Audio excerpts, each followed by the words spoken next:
సర్వేపల్లి నియోజకవర్గంలోని వెంకటాచల మండలం తిరుమలమ్మపాలెం గ్రామ పంచాయతీ. ఇక్కడ అంగన్వాడీ స్కూల్కి వచ్చాం. పిల్లల పరిస్థితులు, స్కూల్ పరిస్థితులు కూడా పరిశీలించాం.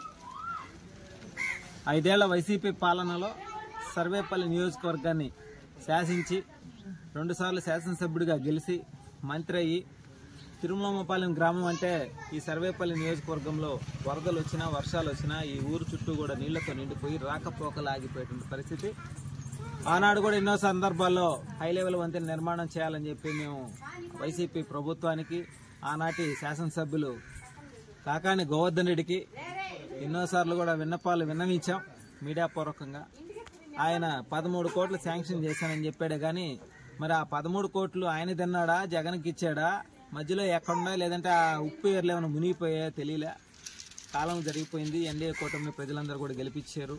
మేమైతే మా పాలనలో అన్నీ కూడా గ్రామ పంచాయతీల అభివృద్ధి కోసం కృషి చేస్తా ఉన్నాం. అయితే స్వయంగా అంగన్వాడీ స్కూల్కి వచ్చి ఆనాటి శాసనసభ్యులు, మంత్రి కాకాని గోవర్ధన్ రెడ్డి చూసి దీనిని నాడు నేడులో పెట్టి పనిచేస్తామని చెప్పారు. చేపించినట్టున్నారు. మరి ఏం చేపించారో లోపల పోయి చూస్తే పెచ్చిలు ఊడిపోయి ఎప్పుడు పిల్లల నెత్తి మీద పడితే వాళ్ళకి ప్రాణాపాయ పరిస్థితి ఏర్పడేది. అదేవిధంగా ఆ స్కూలు ఎప్పుడు కూలిపోద్దో కూడా అర్థం కాని స్థితిలో మొత్తం కూడా క్రాకలు ఇచ్చింది. ఈరోజు చూసాం, 19 మంది పిల్లలు ఉన్నారు.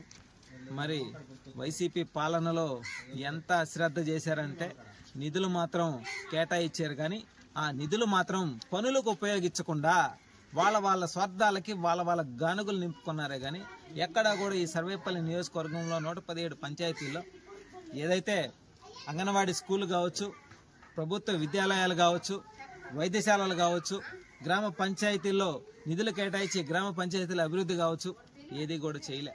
నామమాత్రంగా కోట్ల రూపాయల నిధులు కేటాయించుకుని ఆ నిధులు మొత్తం స్వాహా చేసి వాళ్ళ యొక్క గానుగులు నింపుకున్నారు తప్ప ఈనాడు ఎన్డీఏ కూటమిలో భాగంగా ఏదైతే గ్రామ పంచాయతీలు ఎక్కడెక్కడ అంగన్వాడీ స్కూల్ ఉన్నాయో వాటి దుస్థితి ఎలా ఉందో చూసి అవన్నీ కూడా ఎన్డీఏ కూటమి అభ్యర్థి అయినటువంటి సర్వేపల్లి శాసనసభ్యులు సోమిరెడ్డి చంద్రమోహన్ రెడ్డి గారి దృష్టికి తీసుకువెళ్లి త్వరితగతిన అవన్నీ కూడా పనులు చేయించడానికి జనసేన పార్టీ ముమ్మరంగా గ్రామ పంచాయతీలో తిరుగుతా ఉన్నాం. అదేవిధంగా ఈరోజు ఏదైతే మన కల్పవృక్ష చారిటబుల్ ట్రస్ట్ అధ్యక్షురాలైనటువంటి గుమ్మినేని వాణి భవానీ గారు జనసేన మహిళా అధ్యక్షురాలుగా కూడా సర్వేపల్లి నియోజకవర్గంలో కొనసాగుతున్నారు. వారి ఆధ్వర్యంలో పిల్లలకు స్లేట్స్, బిస్కెట్స్ పంపిణీ చేయడం జరిగింది. అదేవిధంగా మేము మా వంతు చేయగలిగింది చేస్తూ గ్రామాల అభివృద్ధి కోసం మా వంతు మేము కృషి చేస్తామని చెప్పి మనస్ఫూర్తిగా తెలియజేస్తాము.